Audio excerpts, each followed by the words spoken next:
5, 4, 3, 2, 1. How about we do it again? 6, 7, 4, 3, 2, 1. I think I fallen. Okay, let's try one more I time. definitely. Ready? I can move you. Making review. Making review. Say 6, 6, 5, 5, 4, 3, 2, 1.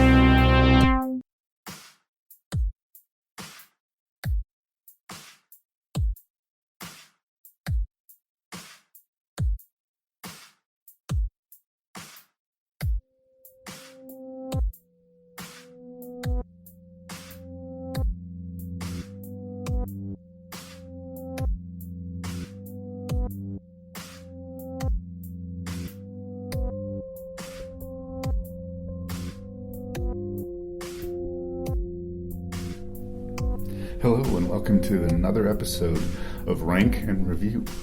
This week we're going to look at psychological horrors, and it's a director masterclass. We've got Danny Boyle, we've got Christopher Nolan, we've got Peter Jackson, we've got Sam Raimi. It's just an embarrassment of riches, this episode, so I hope you're into a bit of a discussion here. I'm talking to my dear friend Brendan Cook all the way from Florida in the United States, and due to some technical difficulties, we had to do this interview over the phone, so it kind of sounds like it's over the phone. That's probably why. I hope you can put up with that. I do think it's totally listenable, but it's just a little bit lower quality than maybe we're used to having on this free podcast that is Rank and Review. If you don't think it's up to snuff, you have a means to let me know. You do that by writing me at ranknreview@gmail.com. That's ranknreview@gmail.com. You've probably been here before, but if you have not, you should go in understanding that there will be coarse language and there will be spoilers for the films being discussed. Check out the website at ranknreview.ca. And now let's jump on in to Psychological Horrors, Director Masterclass, with guest Brendan Cook.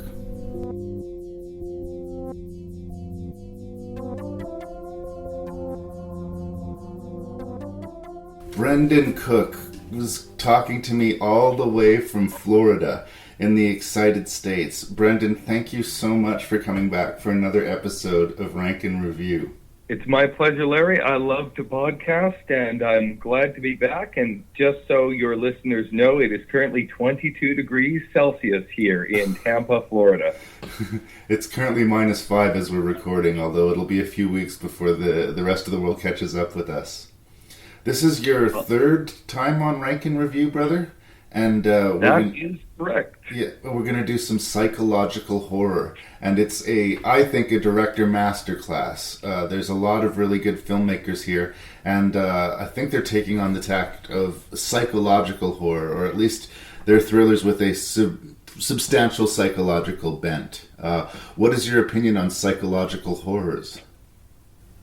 Well, I think you said it right there, Larry, that these are maybe leaning a bit more towards the thriller genre, but certainly they're all interesting movies in their own way. Whether these, I say some of them are my favorite movies, I love them, and other movies I love to hate, but every single one of them is interesting. Right. And in a way, you raise a really good question here. What is the difference between, say, the thriller or horror? When do we cross the line? I mean, when Psycho came out in the 1960s, most people called it a thriller, but in retrospect, I would say it seems far more like what we now consider a horror movie. So, Psycho's been accused of...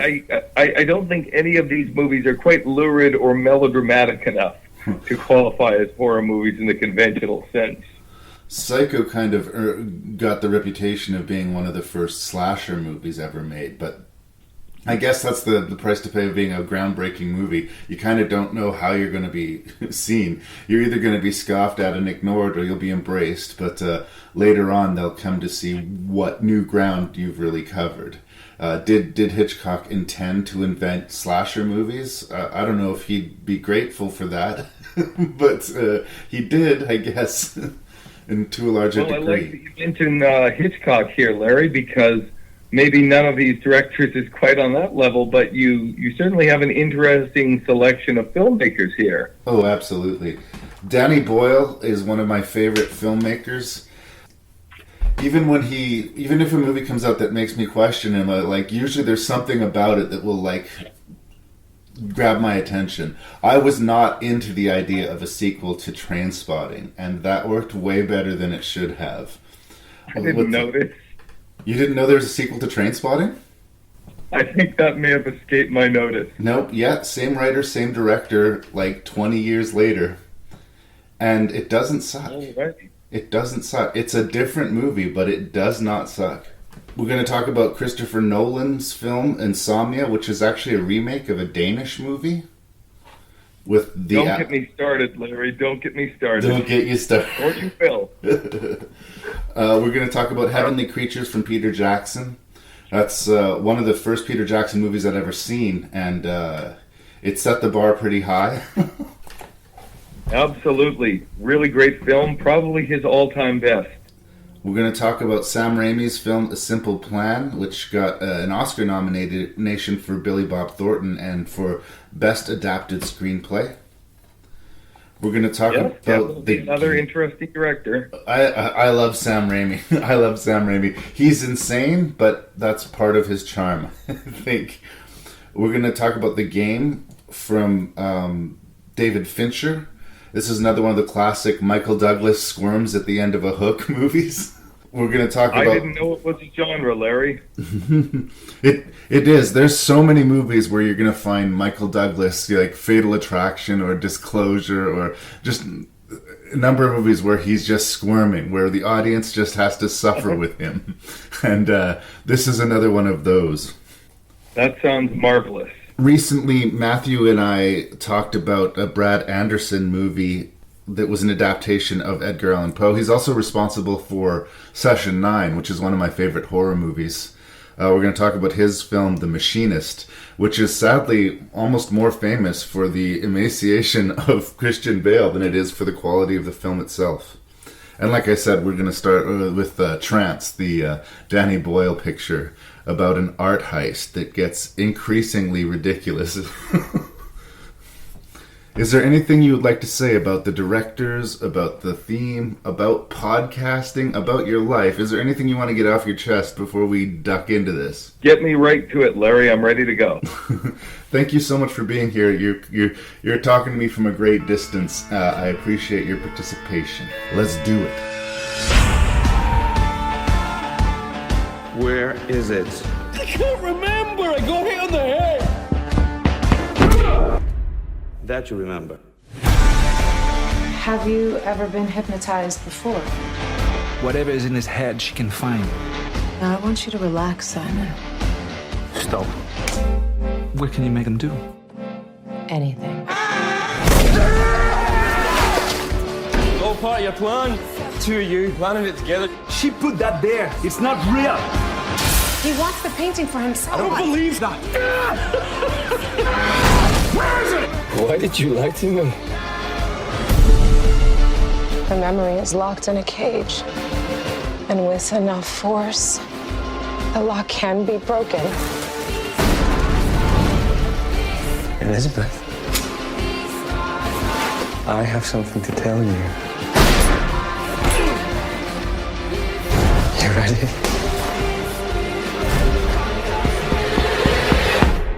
I remember. So heist movies are a classic sort of milieu in Hollywood.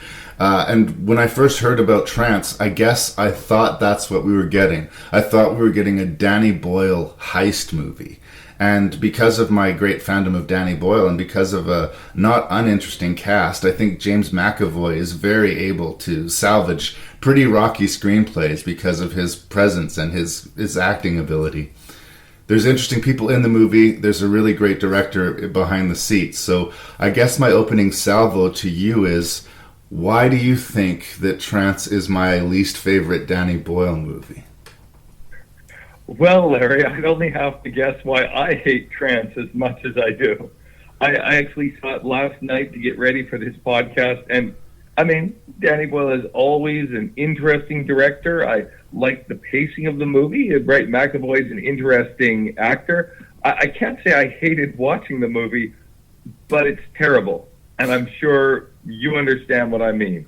Let me just say this. Maybe the best way to explain how terrible Trance is the fact that I was trying last night, and I don't think I could explain this plot. I mean, we do spoilers here, that's okay, but I really don't think I could explain the plot. Whether you explain the way the story unfolds with all the twists and turns, or you try to explain it chronologically, like setting aside how it's revealed to the audience, but how the story actually happened, it's too complicated and too ridiculous, not only to believe, but even to understand. And I think you're absolutely right in that. And I think that what Danny Boyle is trying to do is drown us in style. I think he figures if he can make this flashy enough, if he can make the edits quick enough, if he can make it dazzle enough, that we're going to get past that the screenplay is essentially a mess. I will attempt to try and tell you the plot, but here it is very roughly. Okay, James McAvoy. First, are you doing it in order of what we discover in the film or chronologically? I think the chronological may be simpler, but good luck. I'll just do generally to start. We can roll up our sleeves here, but at the start of the film, James McAvoy is a guy who works at a museum. He's helps to sell the art there. He curates it. I'd say it's an auction house. Yeah, he helps auction off the items. And because he has a gambling problem, he has agreed to help this group of thieves steal this famous work of art. First of the many really convoluted and stupid things that the plot hangs on is that he suffers a head injury that causes the almost strictly for the movie's symptom of amnesia, which causes him to forget where he's put the valuable painting, and he has to go see this very beautiful American psychiatrist to try and unravel what happened to the painting and what's been happening to him, and why he's constantly struck with these feelings of deja vu and feelings of displacement. And the more we find out, the less satisfying the movie becomes. I think I'm with you in that when the movie started, I was with it and into it. Okay, here's the heist movie. What's the twist? Who's the white hat? Who's the black hat? And that's not what this movie is at all. I think this is one of those really frustrating movies that thinks it's super smart, that it's going to outsmart its audience. And I don't think it's successful in doing it. I think that it more aggravates than entertains after a point. It's mainly my love for Danny Boyle that gets it over the finish line. Well, already though, Larry, you were just beginning to describe only the very beginning of this convoluted plot, and even in doing that, you already left out several strange and inexplicable things. Mm-hmm. Such as the fact when the heist occurs, James McAvoy goes through the procedure to safeguard the valuable painting, but for some reason, and no one understands at first, the valuable painting is missing from the case that he's supposed to put it in. And meanwhile, even though he's collaborating with Vincent Castle, who's the main criminal doing the heist, he decides to attack Vincent Castle with a taser. Right. And even though Vincent Castle is supposed to be working with James McAvoy, he decides to whack him on the head really hard. Yeah. So even that beginning, and you're describing here basically the first 15 minutes of the movie is already more complicated and more inexplicable than I feel you're doing justice to it. Right. Well, I think it's this tactic that the movie has, that it's going to constantly be bewildering us and confusing us. And if it paid out on that confusion, I would be much more okay with it. My other problem, over and above the mess that is the screenplay, which we can try to untie that if you want. I don't know how much time you have. But this is another one of those thrillers, and Danny Boyle's done this before much more successfully. For instance, Shallow Grave, where essentially there's nobody to cheer for. There's no likable character in this movie. And that's even before the reveals happen. Just by their actions and their purpose and their the way they treat each other. There's really very few people to hang on to here. And whereas a movie like Shallow Grave, the momentum sort of helped us get past that, and the level of evil that our protagonists were put up against sort of made the measure of their snarkiness seem so small by comparison that you had to cheer for them. I never found myself cheering for anybody in the movie, and that shuts the door to my engagement. This is definitely part of it, or at least it seemed that way at first. It seemed to be a movie like Shallow Grave and like A Simple Plan, which we'll talk about later. One of those movies that assumes when enough money is at stake, everyone will become evil, everyone will become calculating. Mm-hmm. Although, as the movie unfolds, it gets stupider than that.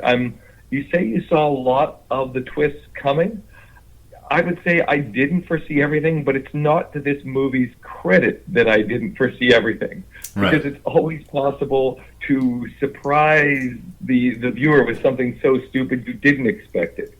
When, for example, Rosario Dawson said she'd had a boyfriend she broke up with who was really violent, I assumed naturally it was Vincent Cassel, who's the really violent criminal, right, and not James McAvoy, who's shown no signs of being violent up until now. Right. And even though I knew Rosario Dawson had some nefarious scheme, I thought she wanted to make money like everyone else, which again is sort of the Shallow Grave model. Everyone is driven mad by greed. Yeah. But really, she just wanted to have an expensive painting for the sake of having an expensive painting to, like, prove something, I guess.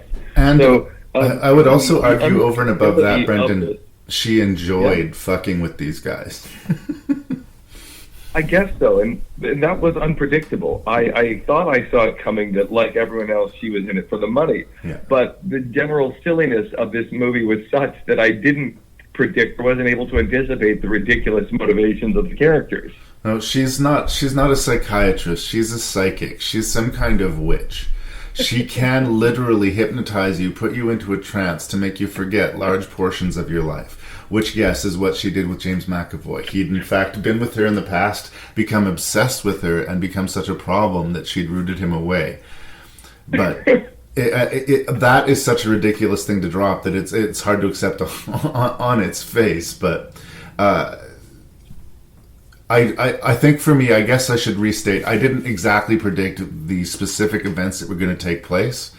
But I've watched enough of these noir thrillers to know never to trust the lady, right? Never trust the dame. Right.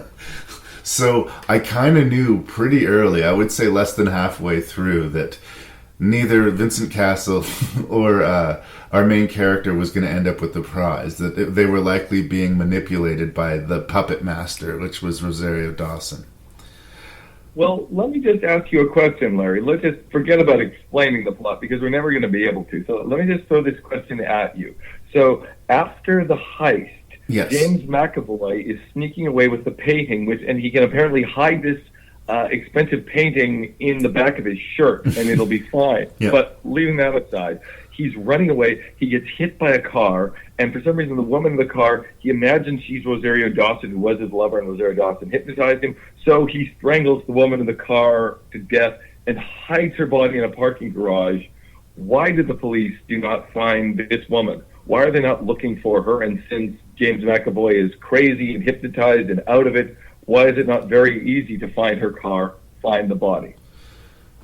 I don't know. I'll scale it back even further, okay? When you're talking about a twist, if you're trying to wow your audience, I've heard so many people talk to me, and we're going to talk spoilers tangentially about a different film. Everybody goes on and on about what an amazing twist The Usual Suspects contains. I take issue with it. Is it a twist if the movie just lies to you for the whole movie and then says, aha, we were lying to you? I don't know if that counts, right? Okay, we had an unreliable narrator who was just making up a story that we chose to believe. To me, that's not a twist. To me, that's something that was in front of us that we didn't see. That's a twist. I would argue that neither Usual Suspects or Trance really is that great in their twists. But I would argue that The Usual Suspects is a really entertaining thriller over and above this. If you take away the failed twist of Trance, what you've got is a pretty exploitive thriller that is beneath Danny Boyle. I want to talk about Rosario Dawson because This is a weird thing to bring up, but this is the second time in her career that she's gone completely naked for a movie. There was this movie, and there was Oliver Stone's very so-so Alexander. And in both times, the nudity was used to put her in a position of sexual power. I think Rosario Dawson's a great actress. I think that she's beautiful. And I think in both cases, she was exploited terribly. Yeah, I'd say the misogyny in this movie is not confined to James McAvoy's character, who likes to strangle women for his entertainment. It's an attitude within the movie. Just a misogynistic sort of vibe seeps through it a little bit. Although, as far as the twisting, I have to comment on this, Larry. In many ways, this movie fails in the opposite way. It gives you all sorts of ridiculous clues to what's happened or what you're supposed to have slowly discovered when Rosario Dawson sees James McAvoy for what we think is the first time. It's really the second time. She touches her throat like she's being strangled again. Right. And we have no reason to guess this at the time, but it's really obvious, having gone back and looked. And again, that's stuff that you would pick up the second time once you've had that revelation dropped for you. It's tricky. Exactly. I mean, I have a lot of respect for the director, and I do think that it's energetically told. And unlike a lot of derivative thrillers, which at the end of the day, that's all this movie is a derivative thriller, it's well executed technically. I do not understand what in the script spoke to Danny Boyle. I don't know why this had to be the next Danny Boyle movie. I don't know what it was about it that attracted him to it. I kind of dislike the movie, and it puts me in an uncomfortable place because I love Danny Boyle so much, but I can't decide if the movie is just flat out terrible or if it's my disappointment because of my fandom over Danny Boyle. I think no more needs to be said, Larry. We've given this movie all the time it deserves. Fair enough, brother. Hey, you're sleeping on your own time. I need some help here.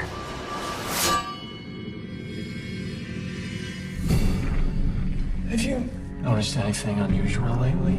Unusual? You look like you've seen a ghost. Funny you should say that. Guys at work don't think you exist. Hey, what'd you do? Something's happening to me, Stevie. Some kind of plot. Miller.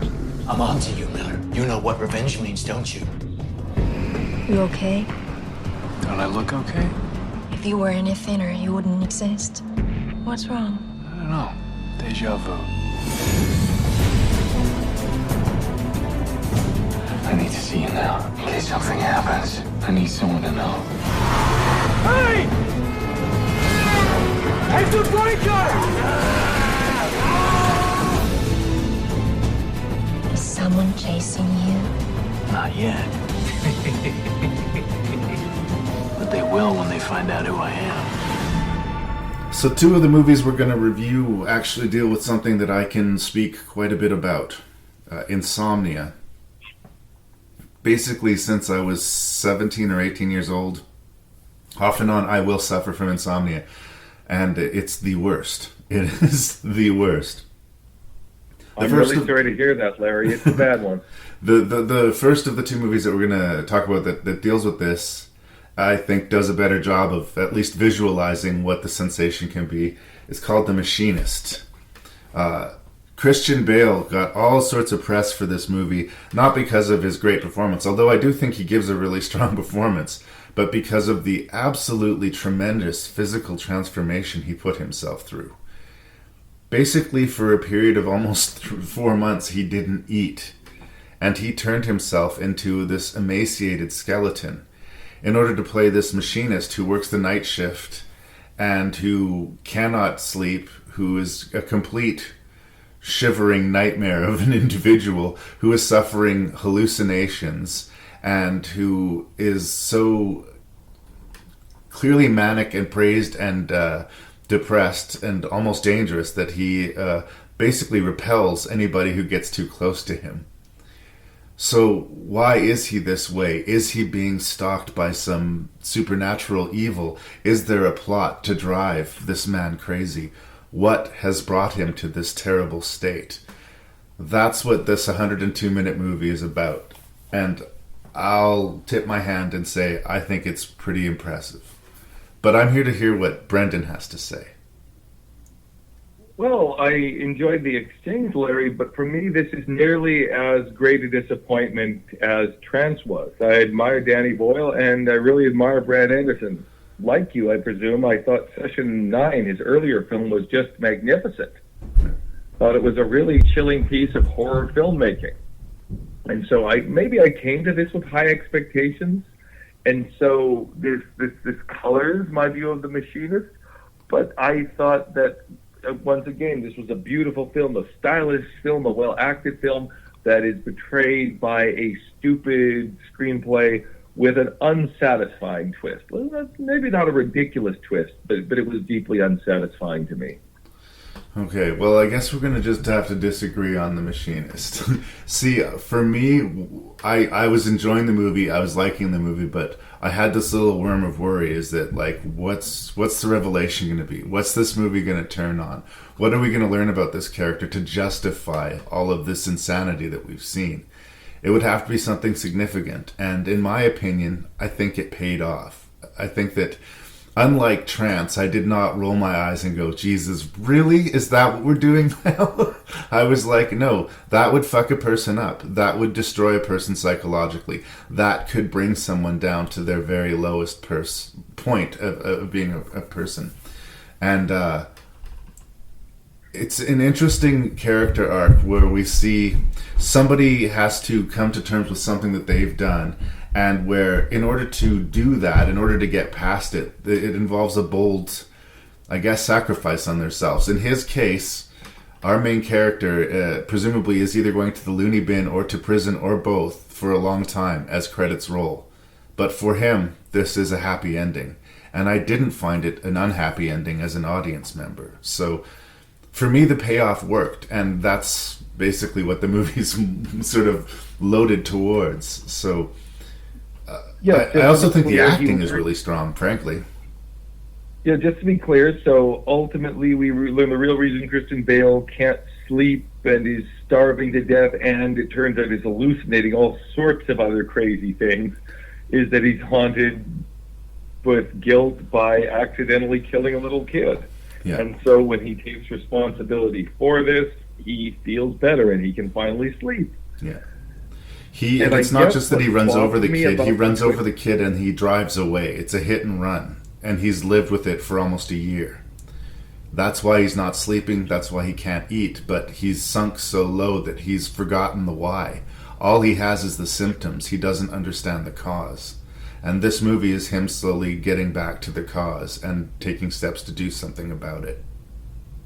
I suppose the reason the twist was disappointing to me in that it felt like it invalidated so much of what I had thought was going on in the film up until then, because we enter into the whole depraved fantasy, his nightmare, visions and paranoid fears, and it turns out it was all guilt over killing the kid, and so much that we were asked to invest ourselves in earlier in the film turns out to have been completely unreal.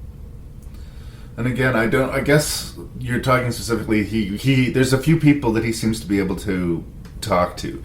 I think the most controversial one that you're probably alluding to is the waitress, that he goes to this diner at night and talks to her, but there's something strange about her, there's something familiar about her. And then we later go on to find out he's at that restaurant, and even though there is a waitress there that has been, serving him night after night, it doesn't look anything like what the woman in his head looks like. He imagines going on a date with this woman who brings her son along because he knows these people, these faces are important to him, but he can't reconcile why. I mean, how much of his time is spent awake and how much of his time is spent asleep, I think is kind of an interesting thing. I remember getting into this discussion when we were talking about the Nightmare on Elm Street movies, about the idea of micro-sleeps, where you're so tired that you're actually kind of half asleep and half awake at the same time. And it's a real hard thing to put across on film, and that's what I really want to, for me, like, as much as I do think the script is strong, I disagree with you there. The way that Brad Anderson makes us empathize and feel that disorientation and that craziness and that, did that really happen? Am I seeing what I'm seeing? And the exasperation and frustration that would bring out. I mean, that all comes across crystal clear for me. Oh, it's beautiful, it's compelling, it's atmospheric. But I actually wasn't even thinking about the waitress so much. I was thinking what seems like the inciting incident. This is why, to me, the screenplay, it feels like a fraud where it disowns itself. We're supposed to believe the inciting incident is this really creepy guy showing up at his workplace. Right. And all that turns out to be just hallucinations from guilt. Yeah. And so all of the things that emotionally I was invested in at the start of the film that I thought it was about, it turns out not to have been about.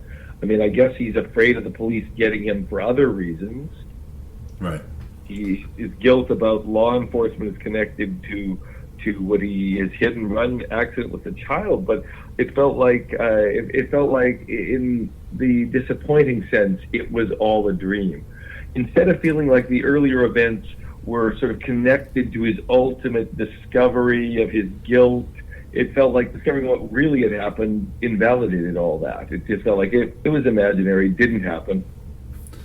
The thing is that I kind of like the character. I mean, once we know what he did, it's a pretty hard to forgive act. But my heart goes out to him while he's suffering, while he's going through all of this, you know? And that I empathize with the character in a way I just wasn't able to with any of the characters in Trance. I think that might be a pass or fail on it too. Like, if you can feel for him, he inadvertently, due to like him being half asleep and incompetent, causes his co-worker, played by Canadian actor Michael Ironside, to get his left arm torn off in the machines. And he'd already been harboring all of this other guilt, and then that happened. I was so grateful for the scene where Ironside takes him aside, a few months later, and basically forgives him for the accident. He had so few wins in his life that even that was a win. Oh, or is it a win? That's just heartbreaking, though, because you feel more guilty when somebody is not willing at least to hate you when you do something wrong. Yeah. That's the hardest thing of all. No, it was a hard movie to watch. It was a hard movie to watch, that's for sure. I mean, this is the closest you have here to the horror genre, but even here, it packs an emotional punch. I would say that most horror films don't. Right. What do you think about that physical transformation? I mean, in the interest of art, should somebody put themselves to that physical degree of danger? Not only do I not think that they should, I mean, it made it hard for me to watch the movie. It made it hard for me to see Christian Bale, and I've heard, having read about the film, that he probably did damage his body in all kinds of ways. No. But you really shouldn't starve yourself that way. And he's even said he wouldn't recommend doing that to other actors, but he felt it was something he needed to do, and he did it at the time. But yeah, there are other better ways to go about losing the weight. It's also... And as far as art goes, it was just so upsetting. It was so upsetting to see him looking like that. It made it, in a way, torture to watch the film. And I think, like, the Jennifer Jason Leigh character, he actually says that. The prostitutes, it just hurts to look at you. It hurts to look at you. And that is an accomplishment. I mean, I would not take that away, but on some level, it gets a little bit irresponsible. I can respect method acting, but there's a point where you kind of have to say, when, I think. Well, and also what it also points to me is what I still feel is the flaw of this film is there's so much emphasis on atmosphere and acting and character and lighting and editing and everything basically except story. And that it's such a well-made film with not a great deal around it at its core. If you realize, once you know what the real storyline was, not that much happened in the film. I also wanted to mention the sort of dreamlike atmosphere of the film and how something about the production might have accidentally fed into it. Another one of the many interesting things about The Machinist is that it was a script that a lot of people liked but nobody wanted to make for a long time. And in order to get it made, they had to shoot it in Italy, even though it's set in Los Angeles. I thought it was Spain. Or Spain? Sorry. Either way, every single environment that he was in either had to be changed in some way or in some way augmented to help sell it as being in the United States. But it's not the United States. And I can't help but think that maybe that might help feed into this sort of otherworldly feel that the movie has. That's right. When Spanish is spoken in the movie, it's always with a Castilian accent. Oh, yes? Rather than like L.A. or whatever it's supposed to actually be. But no, I agree. Everything feels a little off. Everything feels strange. Actually, I don't think I followed Brand Anderson's filmmaking after this movie, but I certainly wouldn't say this is a movie that disappointed me in terms of following him as a filmmaker. It's just interesting to me that, like, obviously the people who made this movie loved it a lot. Obviously Christian Bale loved it a lot, and they you know, uprooted the entire production to another country in order to get it made. And at the end of the day, it was barely a blip on the radar, and it's a movie that's mainly remembered as that movie that Christian Bale got super skinny for. And I personally think there's a lot more to it than a skinny Christian Bale. I think it's actually pretty strong. Is it Session 9? No, but I'm finding increasingly that few movies are. That's true. That's true. Session 9 was something special. At the very least, can we agree this is not a date movie, Larry? It's not a feel-good number, but that doesn't necessarily mean it's bad, right? I mean... All right. I like it enough to recommend it. It certainly didn't hurt my Brad Anderson sort of... you seem to be getting it closer to his other film, Vanishing on 7th Street, which I think was all style, no substance. I do think that there's some substance here, personally. All right. Well, I mean, you're the movie maven here, Larry. You know your stuff.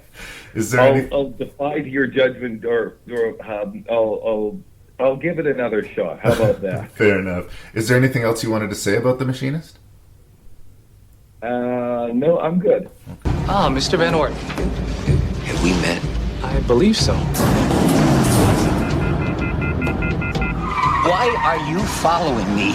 Find out about a company called Consumer Recreation Services. They won't stop, Nick. He's in on it. I paid the bill.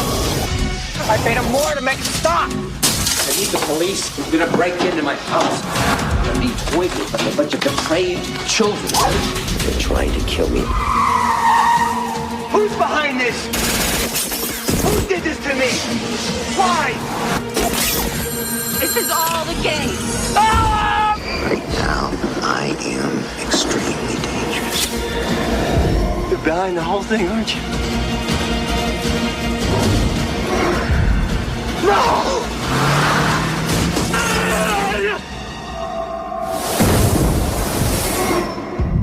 They make your life fun.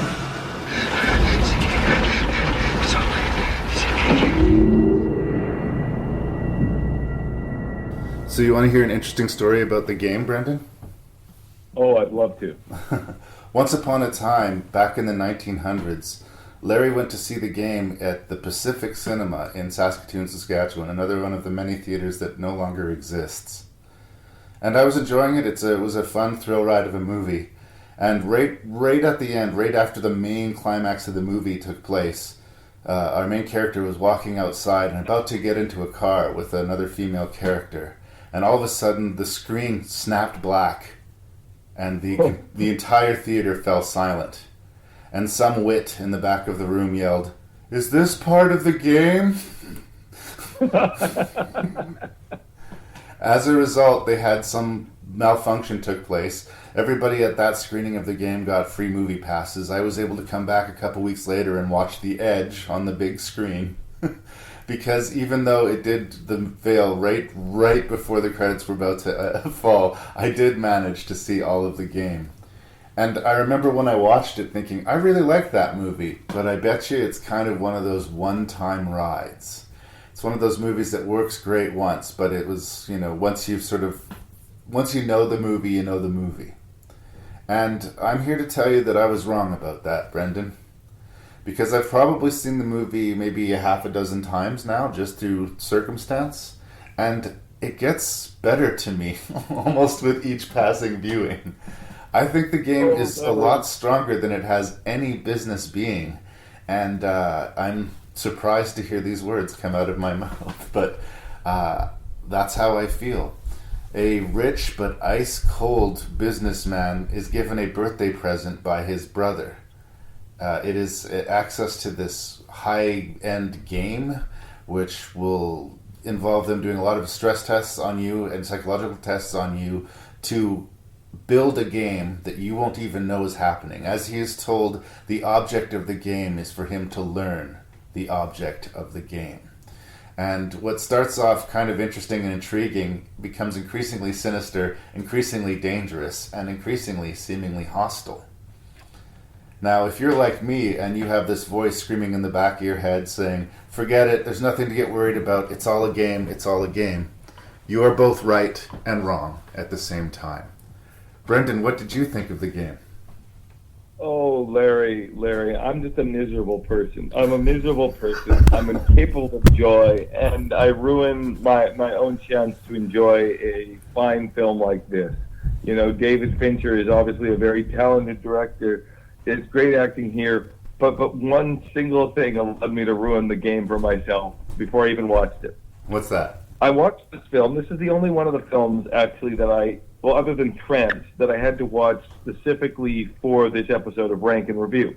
I'd never seen the game before, but I'd known of it for 20 years since it came out. And even without seeing it, sometimes you talk about foreseeing the twist be, early in the movie or part way through the movie.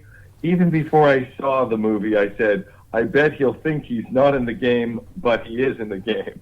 Mm-hmm. And it was so annoying to me that I'm supposed to be frightened for Michael Douglas when he's in all these dangerous situations, when I know the whole time it's just the game and he's fine.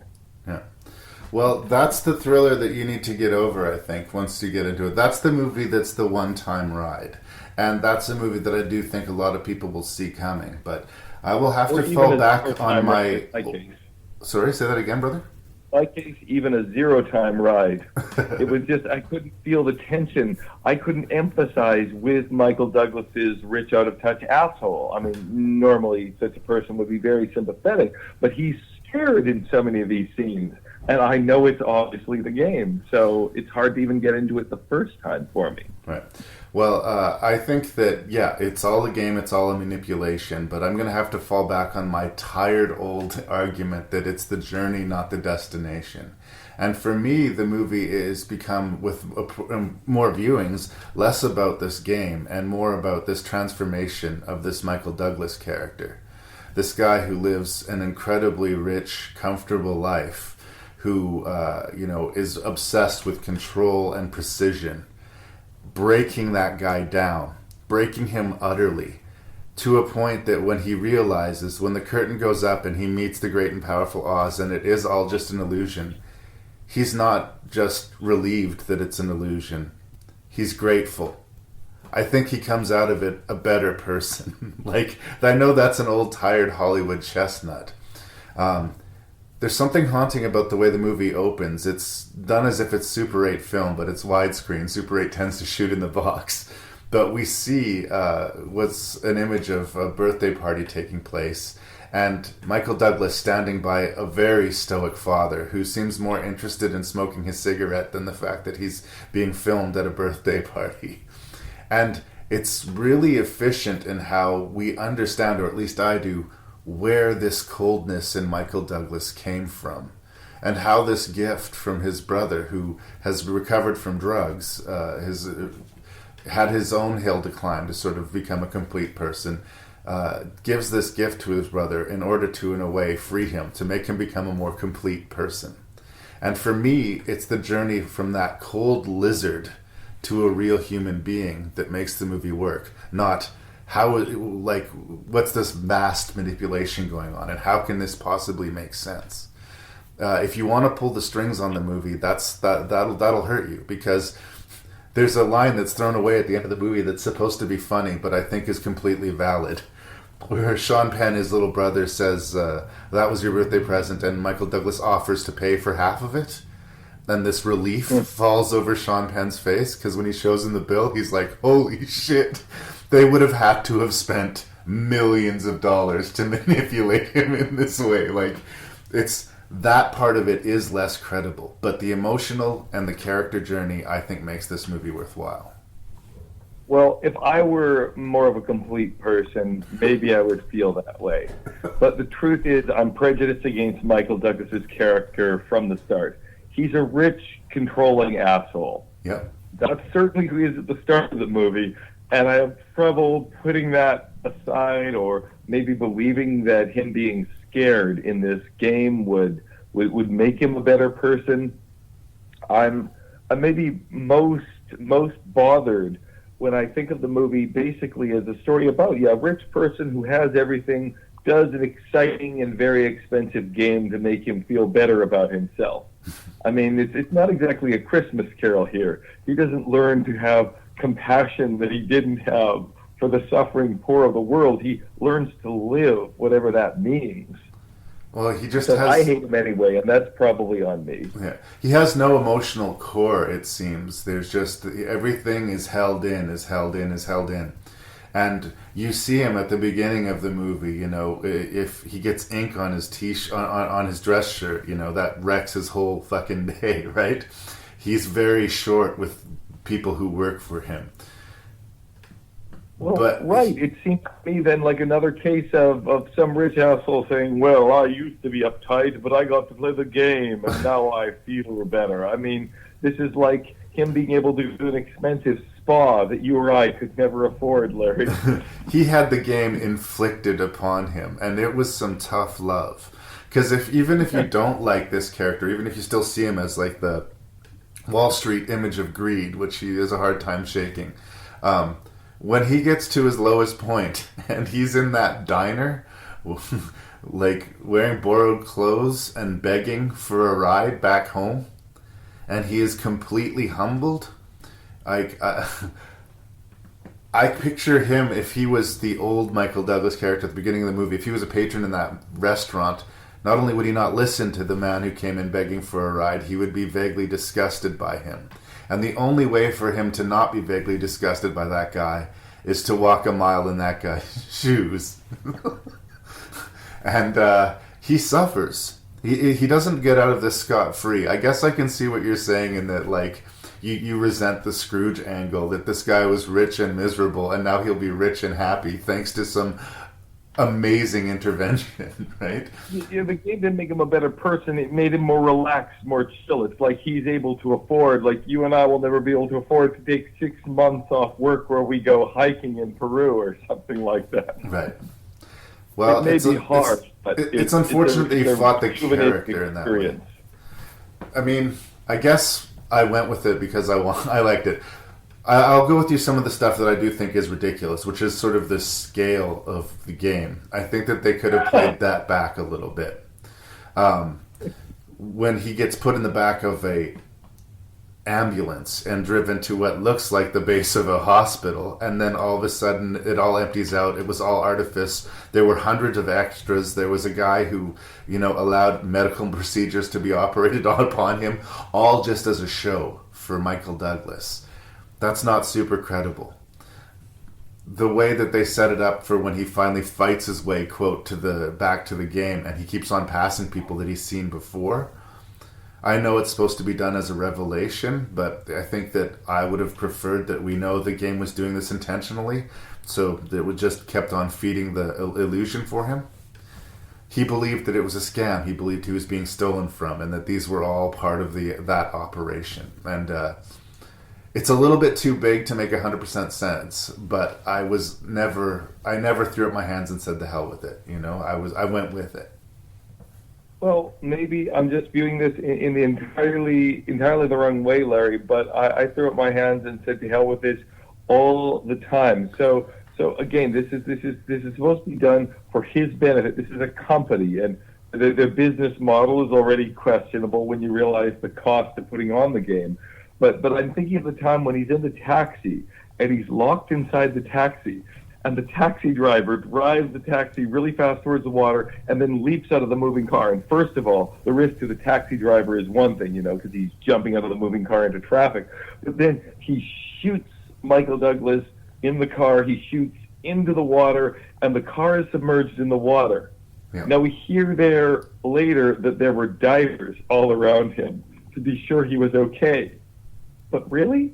Yeah. Really? He's down underwater in this car. A million things could go wrong. He could die in a million different ways. And that's the kind of stuff that you gotta try not to fight. What about the end how much do you get sued, Larry, when you kill somebody that rich by accident? The game business model was really getting to me. They put that gun in his hand that was super well hidden in his room that had blanks in it, right? And they were counting on him to jump off the building at the end. But what if instead of jumping off the building, he'd put the gun in his mouth, right? There's a lot of things that they could have gone wrong that just didn't. And that's a complaint that I would definitely hear. The game is executed perfectly. Nothing goes rocky for the game. Everything. Or what if he jumped off the other side of the building? Mm-hmm. Yeah, the one where they didn't have a giant airbag, what have you, there to catch him when he jumped off. Here's another fun fact for you, though. After he does that epic fall through the glass and lands into the whatever airbags to save his life, there's medics right there with him to make sure he hasn't had a heart attack or isn't landed badly. And one of the medics is played by Spike Jonze. Oh, all right. The filmmaker Spike Jonze is basically the guy who's resuscitating him and calming him down and basically, waking him up to the fact that this is a huge birthday party and his fall through the ceiling was his entrance to his great birthday party. It's ridiculous in the size of the game and the spectacle, but I think that in that whole reshaping of the Mr. Scrooge story angle works for me. It makes more sense that spirits are doing it than it be this crazy expensive game. But I think that the same sort of thing is accomplished here. We see somebody who was, in not a good place become changed through the story to being in a better place. And that works, for me anyway. Well, the difference I still have to say is I don't want to plug Scrooge. This is the difference between our time and Dickinson. Scrooge learns to care about other people. Michael Douglas learns to feel better about himself. Right. It's this self-centered, yuppie self-actualization replacing the generous love of others, the warm charity that we would get from a Christmas Carol type conversion. Right. What about certain beats of it? Did you find any of it kind of creepy vaguely? The first night when he gets home and that clown is laying on the driveway, much I imagine like where his father ended up after jumping off the roof. Or the way they have the news program that he's always watched. The anchor of the program starts saying his name and talking to him. I'm not quite sure how that happened. I mean, again, I'm a horrible person, Larry. I spoiled it for myself. I was just annoyed the entire time. All right. This is probably why I'm a terrible guest. But no, let me see. I'll tell you my favorite part. You don't have to... I'll tell you my favorite part. What's your favorite part? Why Spike Jonze and the other medics were so concerned that he might be cut by some of the glass when he jumped through all of those panes of glass in his fall that's miraculously... He could have cut himself so many times going through that glass in the first place because it's apparently real glass.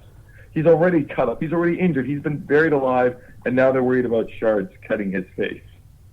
I don't know. I assumed it would have been breakaway glass, but I assumed this was all painstakingly manipulated by the game. But again, I guess I went with the movie and you did not. I mean, if you're going to fight the movie, and I think this is true of all movies, but definitely something like this, if you're going to fight the premise, you'll win. All right, the movie will lose. All right, well, that's good enough for me, Larry. Thanks for indulging me. Fair enough. I want my share. Plan was to sit on the money till we decide that it's safe to keep. It's like there's two sides now. We're all in this together, man. You had to pick right now. Who to be? You're my brother. From now on, we have to be thinking ahead all the time.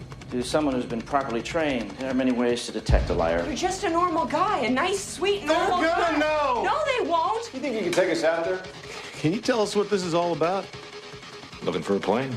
I'm taking the money back right now! You gotta get out of there. Everything okay? He's gonna shoot all three of you as soon as he sees the plane. Don't move! We gotta make this look like it was an accident. They're not gonna take me away, are they? We're the ones who need that money. He just wants it. Put the gun down! Shut up! Well, I'm trying to come up with a plan. Don't turn your back!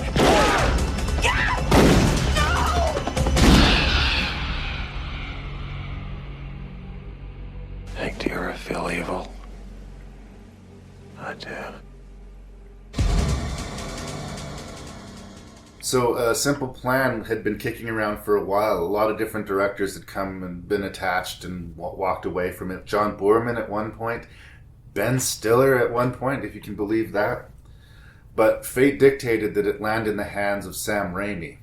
And a lot of people at the time thought that, coming from a source novel that was, so psychologically complex, why do you give that to the director of Darkman and Evil Dead 2, right? Well, Sam Raimi, as much as he enjoys his cult status, I think has always sort of wanted to prove himself in other arenas as well. Yeah, I can do crazy, over-the-top, bombastic movies, but I can also do, a legit thriller. And he made two of them back-to-back in the late 90s. One of them was The Gift. The other one is the one we're going to talk about, A Simple Plan. I'm in the minority. I think that The Gift is the better of the two movies, but I do really like A Simple Plan as well. It was nominated for Best Adapted Screenplay, and Billy Bob Thornton was nominated for an Oscar for playing... He's got some kind of psychological illness. I don't know if he was mildly autistic or if it's just like a personality disorder, but he seems to have a real hard time interacting in the world.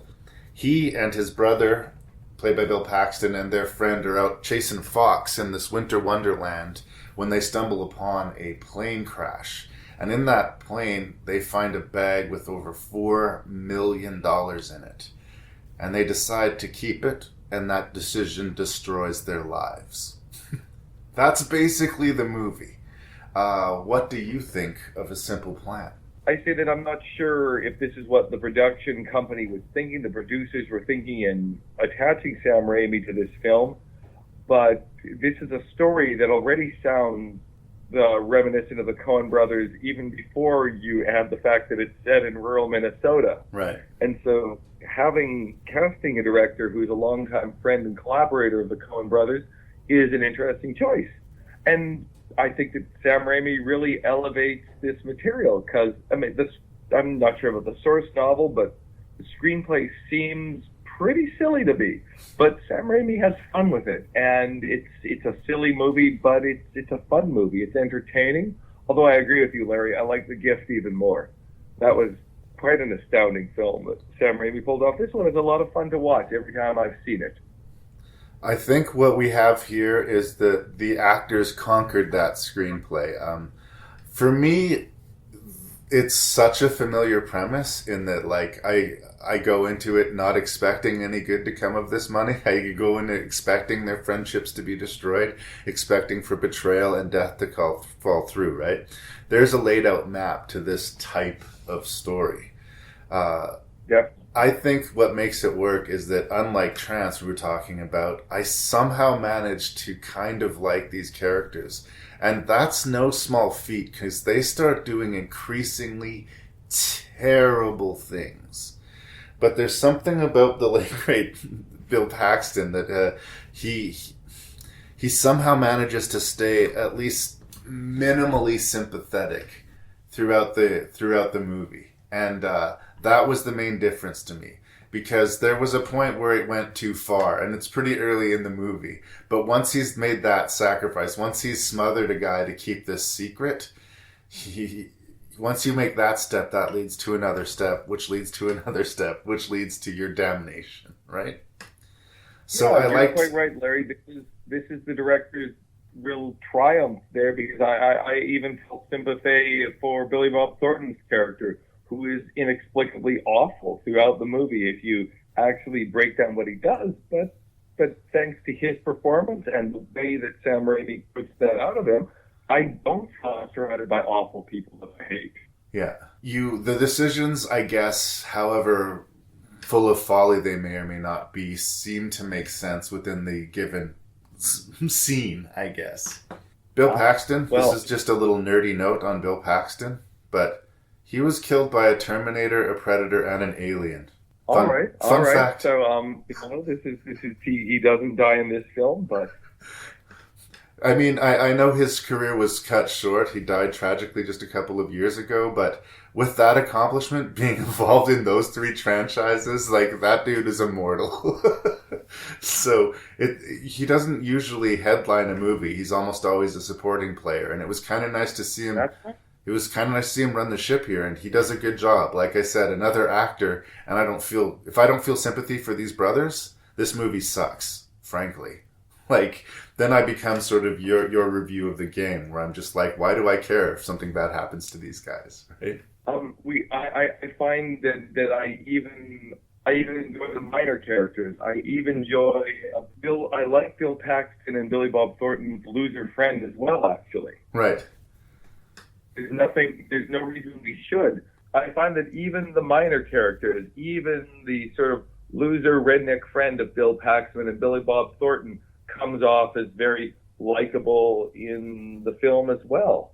And you believe him. I can't remember the name of the actor, but yeah, he's sort of a redneck. He's kind of an alcoholic. He's got some hard bark on him, but you understand the decisions he makes, and you understand why he gets furious with the brothers, you know? I wouldn't quite go that far, because for me the problem with the screenplay is that you can see the strings being pulled in all the stupid decisions that everybody makes.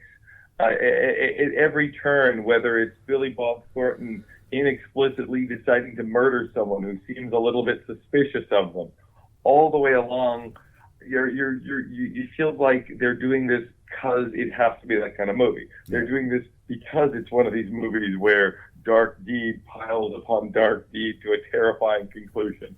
So I wouldn't quite say I believe they do it, but I always like them, I care about them, and the actors seem so real, I forget that the story isn't real. Yeah. And it's the execution, the directing and the acting kind of makes you forget that you've seen this before. Whether it's been in this movie, you've seen it in some episode of television or in some other movie. This idea of this secret that destroys a group of friends. I wanted to spend a little bit of time on Bridget Fonda. Oh yeah, go ahead. Yeah, she was the one character who I never liked for whatever reason. Like, she seems painfully normal. She's the small town librarian, but she seems to, be the Lady Macbeth to the Paxton character. He's like, she's encouraging his worst instincts, and she wants that money. She wants that money more than any of the rest of them. And this is one of the tail end roles for Bridget Fonda. She kind of gave up acting not long after this movie, and I thought, she was interesting. She wasn't just one of these people who, got to be an actress because she was an actress. I think she had some goods. It wasn't just because, she had a famous mom. She could act. I kind of miss her now that she's not around. I was never fussy about her when she was around, but I keep on bumping into her doing Rank and Review and thinking, it's too bad Bridget Fonda threw in the towel. Yeah, I just had to add, you were really correct when you say that A Simple Plan, we've seen this story before. That's even more true of The Gift, don't you think, Larry? It's a great film, but I think we've had more than our share of movies where a psychic helps avenge a murdered person. That's true. Again, a lot for cast and execution. For some reason, this was the one that got all the awards attention. And again, I sound like I'm being negative on A Simple Plan. I actually do really like the movie. It's familiar. There is something very familiar about it. But this is the difference between, an A cast and an A director.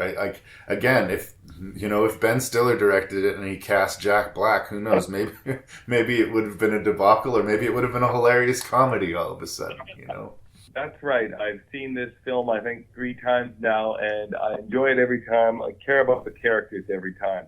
And it's actually a compliment to say that it probably is a very tired and somewhat implausible screenplay, because what we're really saying is that these people could probably make anything entertaining.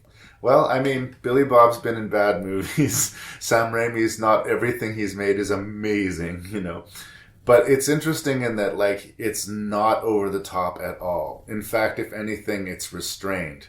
You don't see those zipping camera pans or the hyper editing that you're used to seeing from the old school Raimi.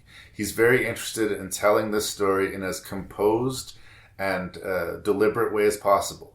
And in doing that, he tries to put the camera in the best place to tell the story at the right time, you know? It's not about overcoming the audience with style, like I accused Danny Boyle of doing to get us through Trance. He's not worried about the screenplay. He thinks the screenplay is going to do the job for him, so he's just going to help it with every way he can. Which makes me wonder what would happen if this was a truly amazing screenplay, right?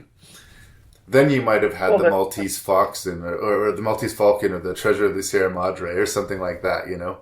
This is sort of a mini version of that. And yeah, I think the reason it got greenlit was because Fargo was successful and they thought they could maybe spin this like a mini Fargo. And I'm so glad that Sam Raimi leaned against that. You know, I love Fargo, but Fargo is Fargo, you know. Well, that's right.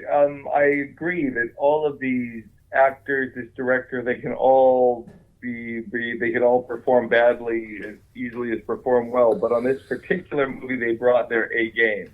And you're right that it's almost a pity to imagine what would have happened if all of them were there at this particular moment in their careers with what they had to give, and they'd been given a truly outstanding screenplay to work with too. Yeah.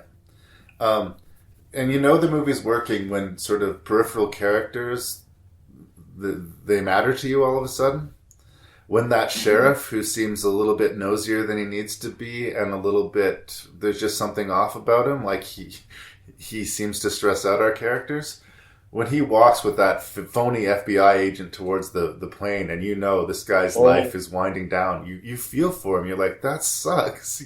You've done nothing wrong, you know? Yeah. In another movie, that death wouldn't have meant anything, and it kind of counted here. That's absolutely right, Larry. That's absolutely right. It's too rare that you can milk a sympathy out of a character, not because of anything they've done, because of what they haven't done. Right. The character hasn't really been developed, but he didn't do anything wrong. And if you believe him enough, that's enough to make his death heartbreaking. So that brings me to the sort of end that I wanted to talk about. The speech Billy Bob Thornton gives. Yet another pile of bodies has formed in front of them, and his brother's trying to come up with another story so that they can get through it. And he basically says he can't do it anymore. He doesn't want to lie anymore. He doesn't want the money anymore. He wants to be one of the bodies in the snow. I don't know.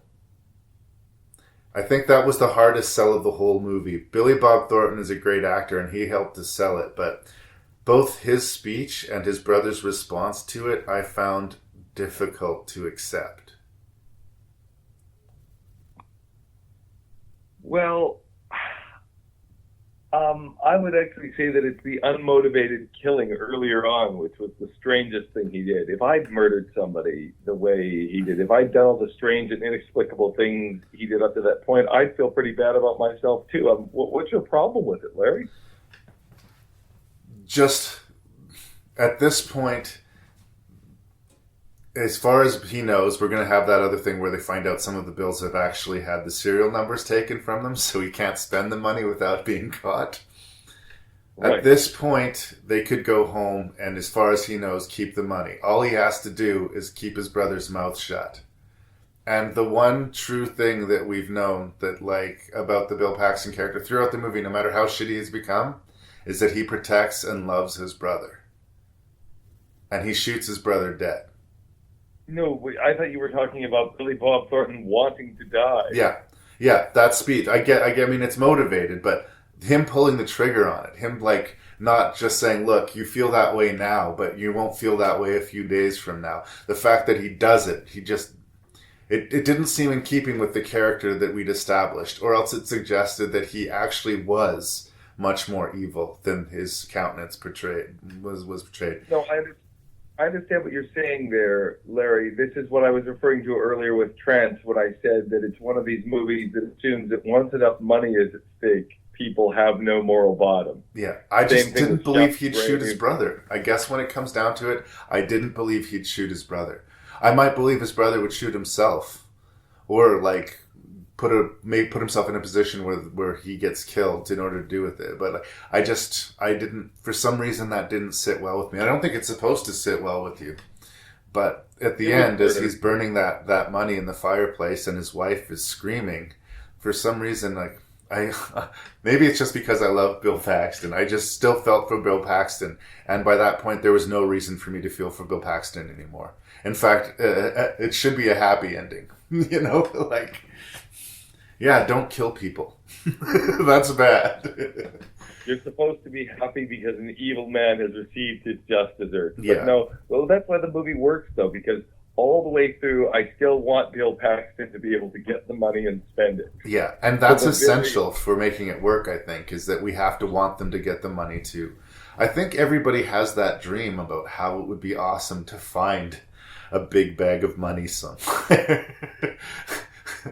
Wouldn't that be nice if you were just walking along and a huge suitcase just fell out of the sky, landed in front of you, and it was full of money? But that never happens, and if it does, there's usually some complication. Oh, truer words were never spoken, Larry. Doing me here. Killing changes you. It's like awareness. Who am I speaking to? Can't sleep well? He will taunt you.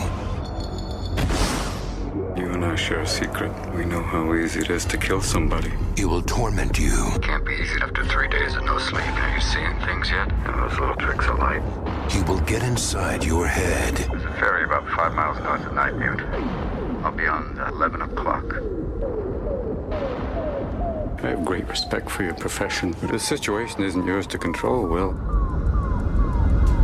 You trying to impress me, Finch? You got the wrong guy. It took you 10 minutes to beat Kate Connell to death. No evidence that I killed Kay. You only know it because I told you. Are you doing okay? I mean, you haven't been sleeping much, Detective Dormer. Another night up like this and you're really gonna lose it. Now the game has turned deadlier than he ever imagined. This whole thing you're doing ain't gonna work with me. Hold it! Where is she, Finch?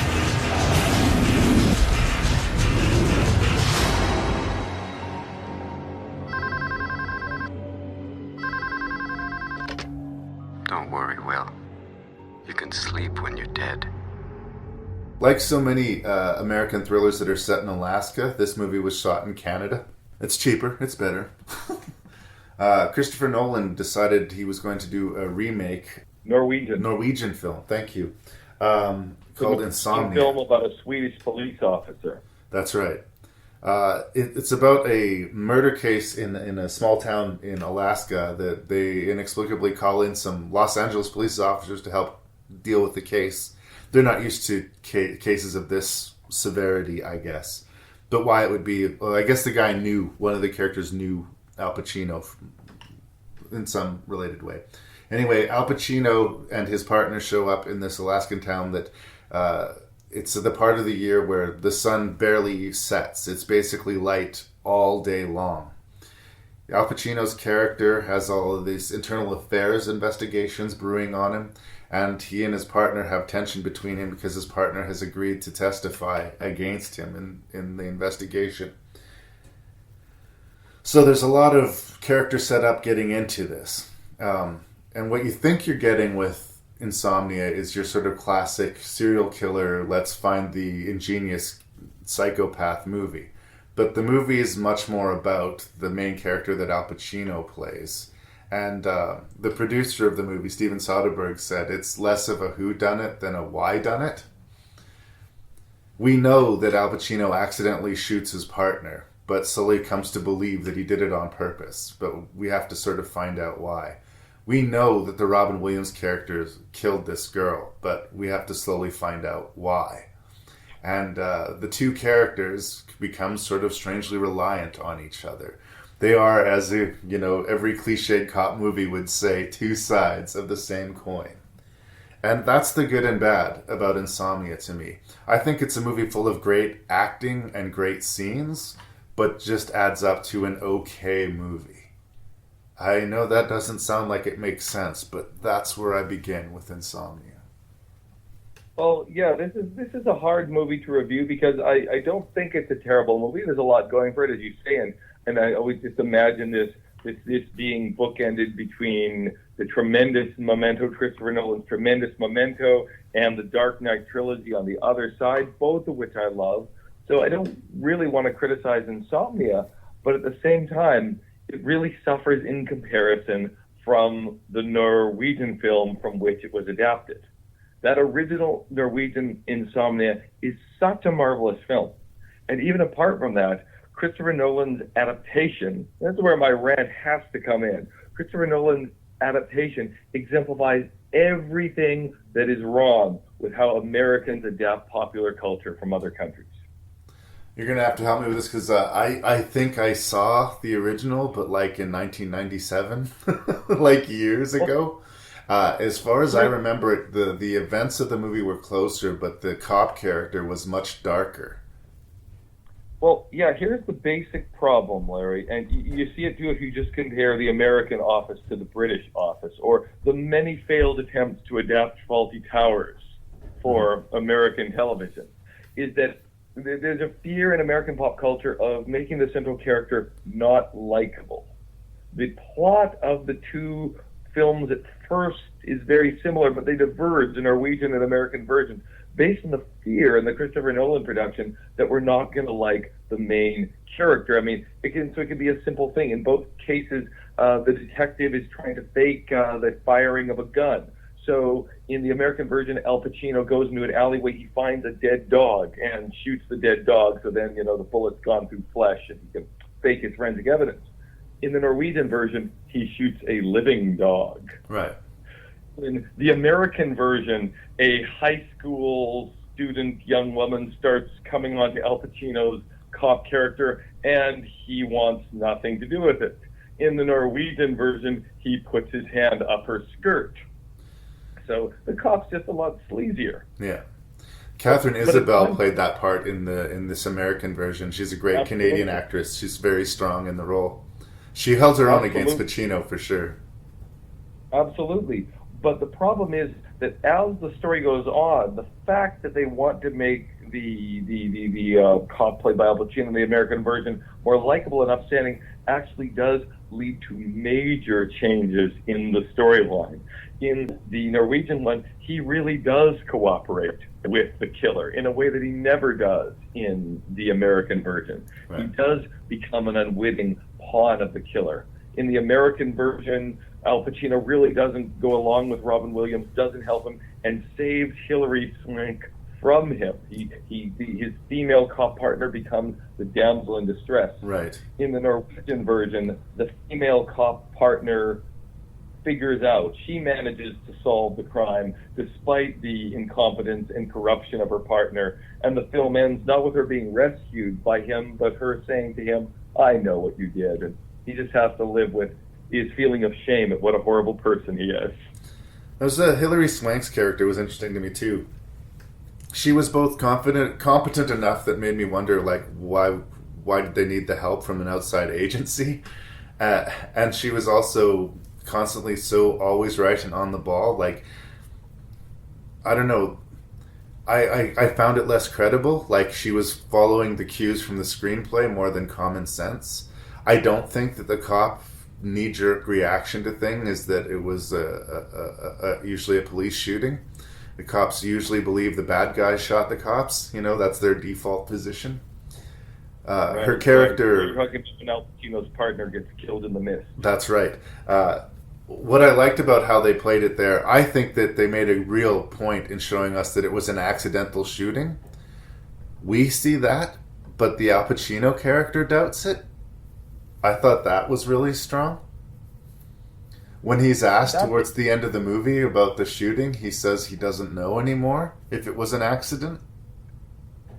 That's interesting, because in the American Insomnia, the reason he even second-guesses himself, even though it seems like he accidentally shot his partner, is that he was in the middle of a long process with internal affairs where his partner was going to show that he'd faked evidence And in consequence of this, not only would he suffer personal, professional embarrassment, but all these cases would open up, and all these criminals who he framed or used tainted evidence against would go free. Yeah.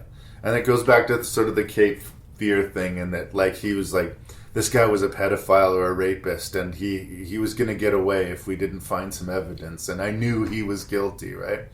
But I think what you're saying is the original was sort of gray versus gray, and the remake is closer to black versus white, right? Well, you know what, this is interesting. This is maybe the biggest difference of all right at the beginning. So in the American version, Al Pacino shoots his partner by accident in the fog and later doubts why he might have done it, because maybe he did shoot him on purpose to cover up his own cover-ups.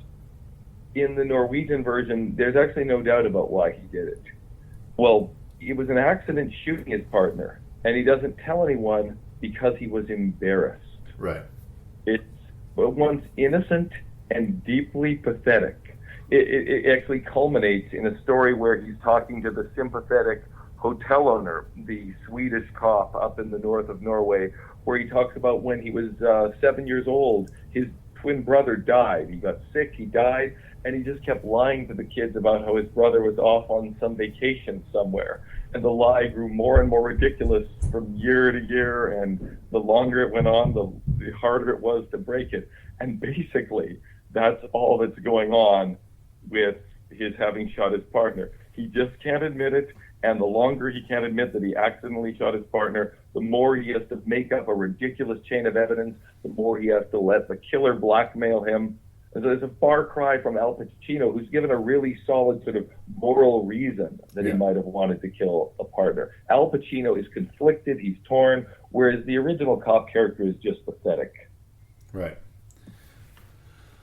I've spent some time on the show talking about Robin Williams, and one of the things that I really respect about his portrayal of this killer is that it's in no way over the top.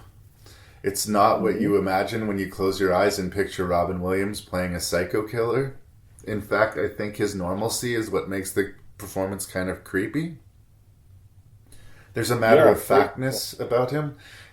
He knows that he fucked up, but he also knows that Al Pacino fucked up, and he kind of knows that he's the only person he can talk to about it. These two guys kind of only have each other to burden each other's secrets with.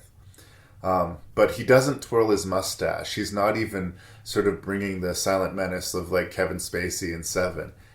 He's just a dude who has made some bad decisions, which involve murder. And I kind of admired the restraint there. I think it worked. I agree.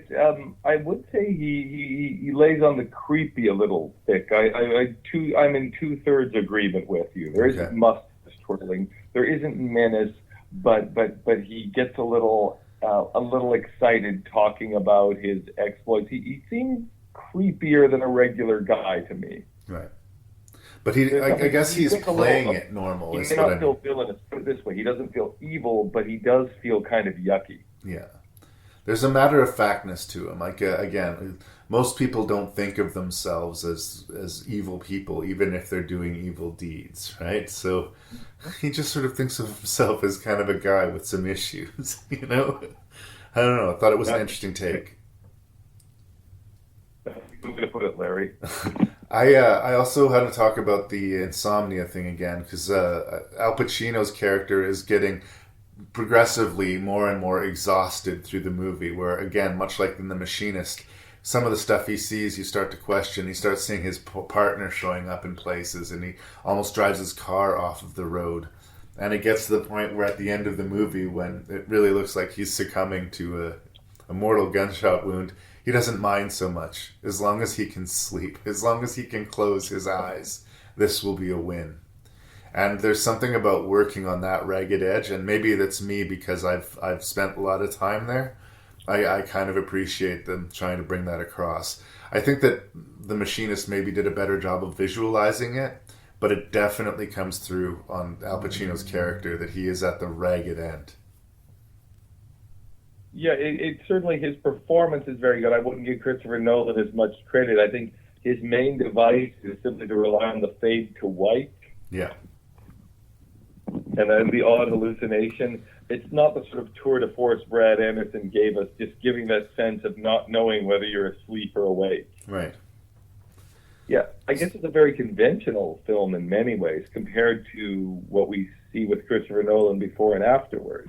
Yeah, he's not messing with the timeline. It's not a particular sort of flashing dash to it. It is a fairly familiar cops and robbers story. And like I said, if the idea of exploring a killer and a cop who are two sides of the same coin makes you roll your eyes, it's still going to make you roll your eyes. I don't think they get over that hump in this movie. That's why I think it's a good movie, not a great one. It's just that when you see a movie directed by, Christopher Nolan, based on a classic film with this cast, you kind of maybe expect it to be great. And that it lands on good makes it maybe seem like less than it actually is. I think the movie's beautiful. I think it's shot gorgeously, and the locations are gorgeous, and there's a lot to admire in it. But in the end, like I've said with A Simple Plan, we've just seen this movie before. We've seen it before. Yes, in this case, literally. Yeah. Well, I'm not even talking about the remake. I mean, again, I barely remember the original film, but this idea of these two people fighting each other, that are practically the same person. We've seen it in Heat. Oh. I talked about it recently, with another Al Pacino performance. They're not exactly reinventing the wheel here. I wonder what it was. Probably it was the darkness of the cop character that made that original one interesting. And by stripping that out of it, it just kind of made this another cop movie. And I think it was trying to be more than that. It's a good cop movie, but I don't know that it distinguished itself. Certainly, Christopher Nolan is still trying to do something more reminiscent of Memento, which he's just finished. And so, again, the biggest change from the original we see right at the start, we have that opening scene. At first, we can't see what's happening, but we realize that it's Al Pacino altering evidence, right, faking DNA evidence on his cases. And he wants it to have that element, that noirish element, like we're calling, say, Touch of Evil or something like that, the element of a classic noir of morally compromised characters. And if you told him it was a typical cop movie, a typical cop serial movie, killer movie, I think he'd be very disappointed. Yeah. That's how it comes across to me. I don't know. I could be wrong. I've been wrong before. Is there anything else you wanted to say about Insomnia? Nothing other than that, as you just said, this is another unfortunate case of an outstanding director not at their best. Mrs. Reaper, may I come in? Juliet's been behaving in a rather disturbed manner. Yvonne hasn't been herself either. Your daughter appears to have formed a rather unwholesome attachment to Juliet. I think I'm going crazy. It's everyone else who's bonkers. The true story of a friendship that knew no bounds. You're only 14. You're a child. Your mother is rather a miserable woman, isn't she? The crime that shocked a nation. And a mystery that continues to this day. Heavenly Creatures. So, let's talk about the best movie of this bunch. Wow, Larry, that's bold. Very bold on your part. Heavenly Creatures. How do you know I don't hate it too? You don't hate this one. I know you don't hate this one. Heavenly Creatures is about the true story of a case of matricide that took place in New Zealand. Two girls who seem to fall madly in love with each other. Their close friendship seems to spark a madness within each of them. I think arguably that the Kate Winslet character was already a little bit crazy when things started, and that, yeah, definitely both of them had a few issues, but for some reason the two of them finding each other creates this perfect storm of madness, which spirals and spirals and spirals and finally culminates in this tragic act. It's a true story, and it's told from a young, hungry Peter Jackson. And it allows him to use all of his manic craziness and visual flourish to its full capacity. And it allows him to use his gift for character and emotional depth to full capacity. I will argue that he has not made a better movie than this since. Not that he's made nothing but bad movies since then, and I'm a big fan of the Lord of the Rings movies, but I think that this remains his masterpiece. I think that it's enthralling, it's entertaining, and in the end, quite horrifying. And just not a movie you can compare to anything else. I would say with every other movie on this list, I can say I could compare it to something. It's this movie means that movie, or it's a different version of this. Heavenly Creatures is and shall forever be Heavenly Creatures. And for that, it demands to be watched. Absolutely, Larry. I don't think I could agree more. I love, with the exception of the lamentable Hobbit trilogy, I've loved everything Peter Jackson and his collaborator, screenwriter Fran Walsh have done, and I agree that this remains their masterpiece. Although, as far as whether you can compare it to anything else, this is really, in a sense, what I like most about it. You were talking earlier about whether you'd call these horror or thriller, but the thing that I love about Heavenly Creatures, what makes it so remarkable to me, is it does fit a certain genre in a sense, in that it's maybe the one film more than any other, the one film made in my lifetime that recalls how Aristotle describes tragedy in the Poetics. Because although there are certain things he also talks about the types of character sets of events in tragedy, at the heart of his account, Aristotle's account of the Poetics, tragedy is about a feeling.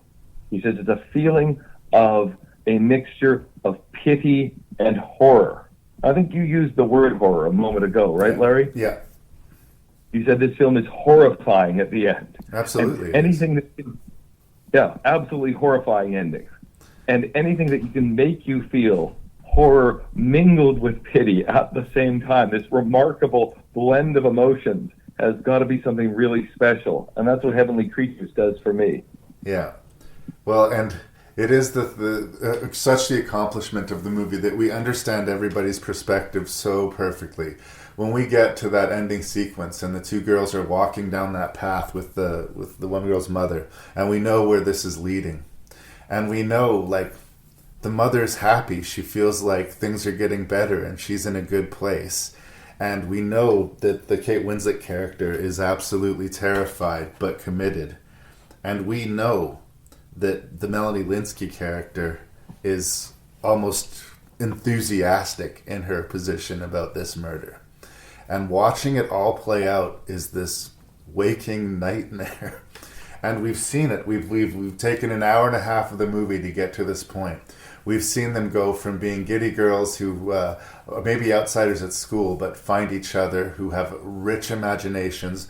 They start by writing a romantic sort of fantasy novel, and they end up basically living within it, where we will see these girls dancing with these clay figures that they've created, and inventing an imaginary world that is so much more real and much more powerful to them than the real world, that it does eventually take over. And without the screen of, knowing that this was just all an invention, that this is all just a Hollywood invention, knowing that this is a real case and that both of those women are sucking the free air today, it gives the movie real power. It doesn't feel exploitive. It feels like we've explored this, the psychological depth of these characters to a percentage that I can't think of another movie that does. We understand why that murder happens. It's still horrifying, but we understand it. We've explored it with them, and this is the secret. This is why you feel both pity and horror. You feel pity because even at their worst point, even when they're at their worst, you feel pity for the characters. You feel compassion for the characters, even for the murderers. And you feel horror, per Aristotle, you feel horror because you can imagine yourself doing the same thing in their shoes. You understand why Kate Winslet and Melanie Lynskey have come to this point, why they've committed this terrible murder. Yeah. And it's that connection that Peter Jackson lovingly builds with the characters that makes it so beautiful and terrible. And we don't hate the mother. We understand why the mother has been so strict with Melanie Lynskey. We understand why she thinks that separating the two of them was maybe a good idea. We understand why she was worried and,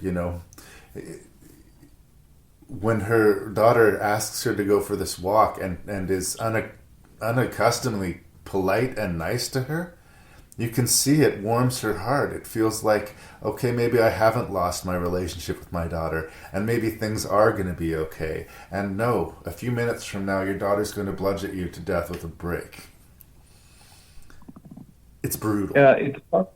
It's part of the achievement of Fran Walsh in researching this story and understanding it, that she was able to see it. I probably wouldn't have been able to see that these two young women who committed this terrible murder weren't necessarily bad people. They were troubled kids. It was a difficult point in their life, but they weren't necessarily evil human beings. And when I saw the film for the first time, and I have you to thank for seeing it, Larry, when I saw the film for the first time, I was sure again, that these two children, this is awful. They must be psychopaths. As you sort of said, I can't believe they're out in the free air. And yet after the movie comes out, it becomes discovered who they are. And it turns out that just as Fran Walsh imagined, envisioned in the film, without knowing what would happen to them in their lives, that they both were essentially good people in the rest of their lives. Both essentially decent people who just did something terrible. I'm not sure, Larry, if you followed the fate of both of these actual young women. I know one of them became an author under a different name. And I know that they both, I think one of them stayed relatively close to where she grew up, and the other one somewhere in the Excited States, maybe? I don't know. The one is in England, and Anne Perry, the Kate Winslet character, was a very successful novelist. And so this is, again, Fran Walsh didn't know any of this when she wrote the screenplay, but she gives Kate Winslet's character this interest in literature, this incredible imagination. She writes her as someone who's determined to be a great writer, long before we discover that's exactly what she's become. And Anne Perry is, by all means, her stories, my wife has read dozens of her books, she's a very prolific writer, are all about characters facing difficult moral dilemmas, trying to atone for the things that they've done. Right. So she's exactly as we see someone who is in a terrible position, who is drawn into this in the most believable way, but hardly evil and hardly feels evil. Yeah. And even the other character, Melanie Linsky's character, we see in the film that she loves horses, and that's what she ended up doing with her life, actually, teaching people to ride horses and trying to atone. She's the one who lives in the States, I think, trying to atone for what she did. And the story is fascinating. I think it was going to be fascinating, probably whoever tackled it, but I'm so glad that it was Peter Jackson. I think second only to Terry Gilliam, Peter Jackson knows how to sort of convey this feeling of madness without overspilling, without making the movie fall apart into chaos. He can bring you right to the lip of lunacy and just sort of let you hover there for a while so you see the fever of these guys' madness. And I don't know how, I wouldn't know how to accomplish that as a filmmaker. I think that's a really difficult thing to put across. And it feels so effortless, the way Peter Jackson does it. And we start hearing what their fantasies are, then we start seeing a little bit of their fantasy, and then slowly the fantasy just overtakes everything. I also think a real reason why I sympathize, maybe not forgive, but sympathize with these girls is the catalyst. What's the thing that makes them resolve to kill this woman? Do you remember? The idea that they're going to be separated. Their separation. The breaking of the friendship. Somehow, if they murder Melanie Linsky's mother, they can be together, which is, of course, nonsense. There was no happy ending, even on its face. Just because Melanie Linsky's mother was suddenly dead, even if they weren't caught for it, that didn't mean that Melanie Linsky was suddenly going to be adopted, by Kate Winslet's family. It was some weird Hail Mary desperate plea to please not separate us. We need each other. And the truth was, they needed to be away from each other. They were exacerbating each other's madness. And the other heartbreaking things, like when they go to the doctor and he diagnoses her with homosexuality. It's a funny scene, but it's also heartbreaking because this is a girl who needs help, not shame, right? Yes, and you see the poor mother being very upset hearing this diagnosis. Yeah. Although that's just the it time. makes it a good film, this is the one aspect that both women say wasn't true. Oh yeah? They did not have a physical relationship? Yeah, it wasn't physical, it wasn't sexual. This is the one point where Fran Walsh's speculation got ahead of her. Okay. Well, I see where it comes from. Like, their connection is so powerful and they're so desperate to be together that I can see making that assumption or connection. Absolutely. Absolutely. I mean, I don't think it hurts the movie that it's there. In fact, this movie started a long-form fascination with me with Kate Winslet. I thought she was very, very attractive in this movie. Even though she was batshit out of her mind. She was also clearly, at a very young age, an incredibly strong actress. Like, you could tell that right away. This is another remarkable thing, Peter Jackson. We have so many movies about teenagers played by people who are going on 30. Yeah. And he managed to find two really talented teenage actors. That's hard to do because every couple of years they stop being teenagers. Right. And they're still working today. Both of them are doing quite well for themselves. And it all born out of this one movie. I kind of feel like Kate Winslet was going to get found, but Melanie Linsky might not have, and I'm so glad that she was, because she's great in the movie. I think she's maybe the colder of the two characters, but in a way, I kind of dig her too. Like, she does have a chip on her shoulder, but like, you know where it comes from. Oh yeah, the chemistry's great between them, and Sarah Pierce, who plays the mother. As you say, just the combination, the alchemy of the acting, of the cinematography, of the special effects, which range from claymation to CGI, capture the madness perfectly. And it's weird because the movie is strangely invigorating, considering it is a tragedy, and it does end very somberly, as necessarily it should. There was something about this movie that screamed out to be watched, which is why I probably made you watch it with me again, because it was one of those movies I discovered in the 90s where when I found out people hadn't seen it, I was like, you really need to watch Heavenly Creatures. And all these years later, my position on it has not changed. If you have not seen Heavenly Creatures, you really need to. And if you think we've spoiled it for you, we can't adequately describe it. It's something that needs to be experienced. Well, that's right. That this is where I would contrast it to something like The Machinist, which is a very grim movie. I think you'd agree. Oh, absolutely. Even if it's the ultimate redemption. This is a joyful movie. This is a movie full of life and energy. This is a movie that's a pleasure to watch. This is the sense, if there is tragedy and if there is darkness, this is the Aristotelian catharsis, where you actually leave it feeling better than you did before. Yeah. You're drained, you're exhausted, you're moved, but there's the sheer filmmaking is so thrilling and the that it doesn't get me down to watch it. The humanity of it. Those are real characters. These are real people. There is no black hat. There is no white hat. This is just a tragic thing that happened, and you kind of feel helpless as you watch it play out. But it's real, it's human, and that I wonder if that's the thing. Like, no big spoilers, Brendan. This is going to be my number one on my list. But is it because it's based off of the true story that it's number one? Like, did it have that extra weight to it that made it seem somehow, quote unquote, more important? Or is it just the better of the movies? Yes, this is what makes a movie feel real. What makes it feel convincingly real? I don't have the answer. As I say, obviously, some aspects of the girl's story they may got up wrong. Some they may have fictionalized. But not only does it feel real, as if it is your story, that it has that it has to be compelling. It feels real whether or not it is. And I'm not quite sure how Peter Jackson achieves that effect. If for some reason this podcast is finding your ears and you have not seen Heavenly Creatures, you have made poor decisions.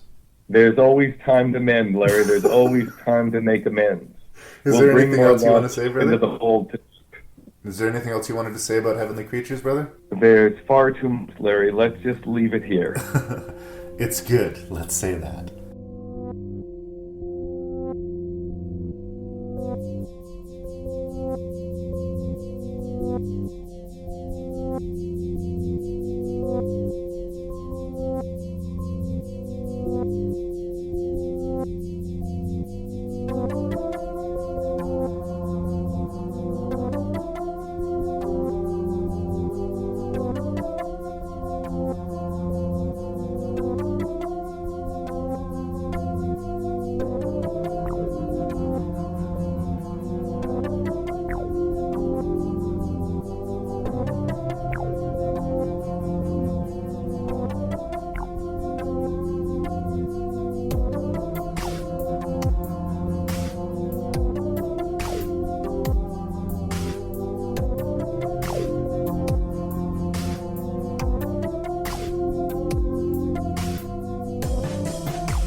All right, Brendan, so here we go with our psychological thriller director masterclass.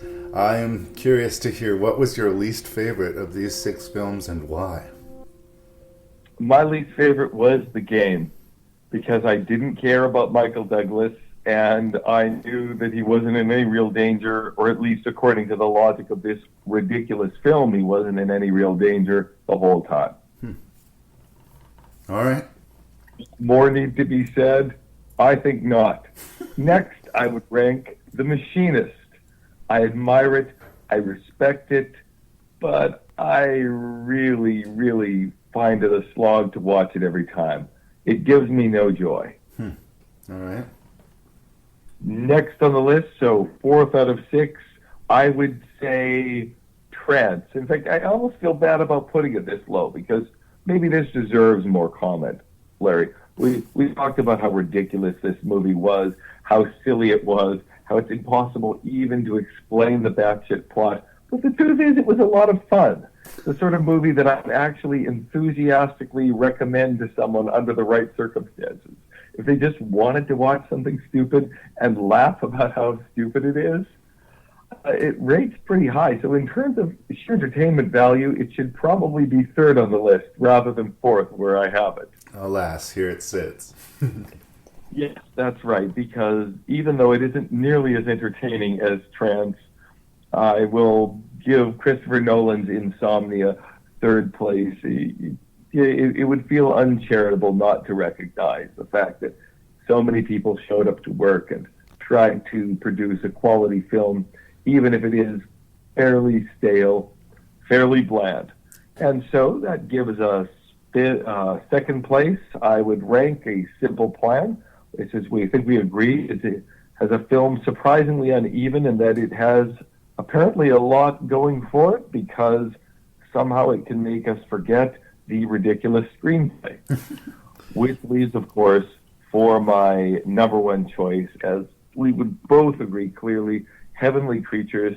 In fact, I would be hard-pressed to find any list of films you would give me where I probably wouldn't put this at the very top. Because, as I said at the top of our discussion, I don't know many films or many works of art in general that create this sense of pity and horror and catharsis that this remarkable film does. So I've got to put it at the top.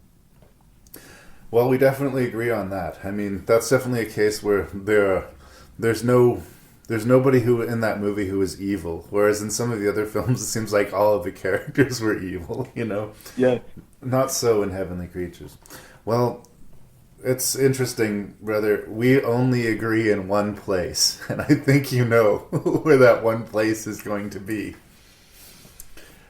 In 6th place, and it breaks my heart to do it because Danny Boyle is one of my favorite filmmakers. I do have to put Trance there. You're right in that it's got this kinetic energy and vibe to it that it holds your attention for sure while you're there. And I think unlike you, like I recommend these movies for the most part. They're in my collection. I like the filmmakers.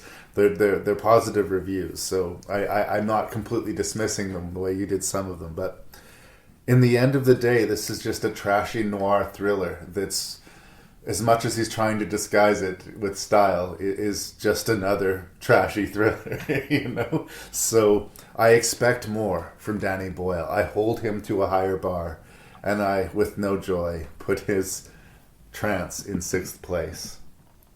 All the way in 5th place, which is going to seem crazy to you, I'm sure, I am putting Christopher Nolan's Insomnia. It's fine. It's completely fine. The acting is good. The character work is not uninteresting. But whether you've seen this movie before or not, you've seen this movie before. I know that doesn't sound like it makes sense, but that's kind of how I feel about it. It could have been called Derivative Cop Thriller instead of Insomnia. Well-made Derivative Cop Thriller, but Derivative Cop Thriller nonetheless. For much the same reason, the familiarity, I put A Simple Plan all the way in 4th place. Because I've been here before. I am very, very conscious of the fact that it is the actors and the director that are getting me over the hurdle of this screenplay. and which surprises me because the screenplay got a lot of love. Like I said, it was nominated for an Academy Award. I think yes to the acting, yes to the directing. I think that the script could have more dimension to it personally, but I like it. I like a lot about the movie. There's really good tense scenes in it. It's worth your time. My Dark Horse Soldier that fought its way all the way to third, because it does seem to me like a movie that should have been a one-time ride, but just isn't for me. I put The Game. I think David Fincher is really good at creating a thrilling sequence. I went with the concept and did not fight against it. So, although I never doubted that he was in a game, I doubted like what the motivation of the game was. Like, were they going to kill him? Was that the game taking him to his death?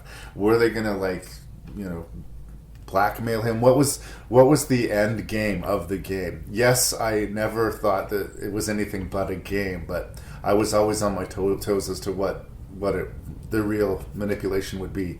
And again, the acting from Michael Douglas, taking us from this utterly cold person to this person who seems at least willing to take on life in a real emotional way that he wasn't before. I don't know. I felt a lot worked in the game, and it surprised me that it still holds up all these many years later for me. So I think that's the one that we probably disagreed the most on, because I ranked it all the way in third. And all the way in second place, Brendan, I'm putting The Machinist. Transformative performance from Christian Bale, and like I said, as a person who has suffered from insomnia and knows what it's like to try and function when your brain is at like 10% capacity, I could really relate to it. I could really feel how Brad Anderson's direction made that vibe, real to people who probably haven't experienced it. For me, it really worked. I agree with you. It's probably the most unpleasant watch of all of these movies. Like, you don't walk away whistling a tune. You might need to watch like an episode of The Simpsons or something as an antidote after you've seen it. But I do think it's worth your time, and I think it's worth it. Like, the script kicked around for a long time. It had a real uphill battle in getting made, but a lot of really, really gifted filmmakers and actors really felt passionate about getting this story out there. And if one more person sees it because of this review, I'll call it a win. So, Machinist in second place. Yeah, Heavenly Creatures, probably a good 5 or 6 yards ahead of any of the other ones in the race. I think it's an exceptional film in that it was probably the best movie of the year it came out, and probably the best film of the 5 years before and after it came out. It's a ridiculously great accomplishment.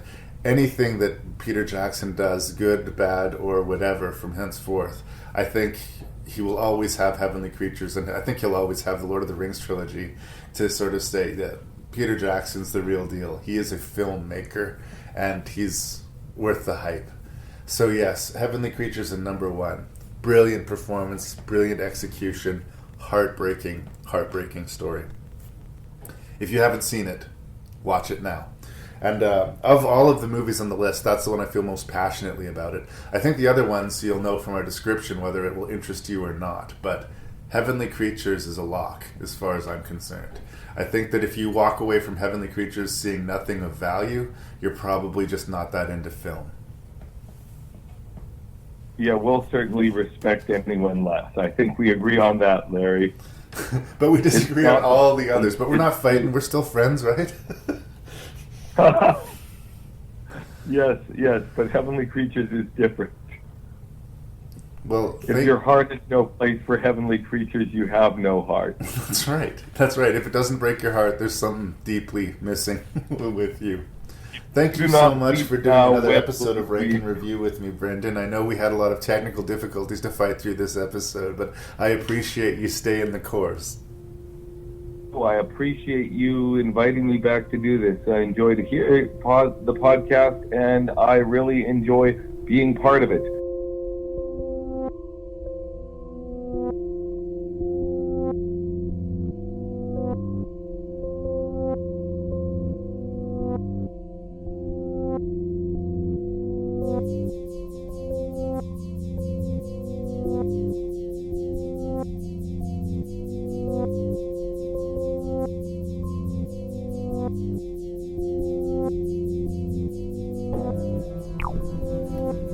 What psychological horrors are going on inside Brendan's mind that he could convince himself of the low quality of such a high quality list?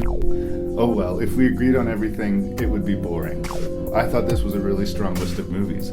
If you disagree, please let me know by writing me at ranknreview@gmail.com.